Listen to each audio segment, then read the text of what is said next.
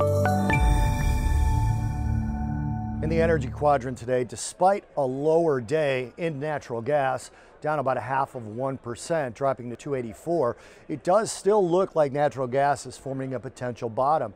We're up 4 of the last 8 sessions, which obviously means we're down 4 of the last 8 sessions, but in those 8 sessions, the net change has been up 12% on price since we hit that low down around 254 and change. So this potential bottom could definitely hold. We're approaching the 50-day moving average. We've got to get up above that to call this a bottom for sure. 200 would be the next in line. Looks like we may be doing that despite a little bit of a sell-off today. EIA data came out this morning, and we had a smaller draw than was expected.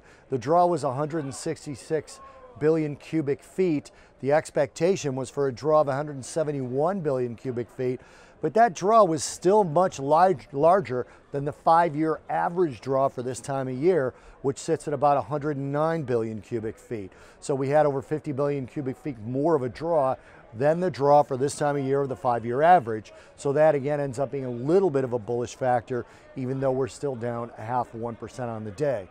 Also, seasonality is starting to wear out on natural gas. March generally looks like 3 weeks of sideways price action. Remember, seasonality is sort of a blend of the last 20 years of data, so it's not a guarantee of performance in either direction. But the March seasonality is pretty boring, sideways for about the first 3 weeks, and then ramping up a little bit in the last week of March to what could potentially be strong demand as we get out of the winter and into the demand for summer air conditioning.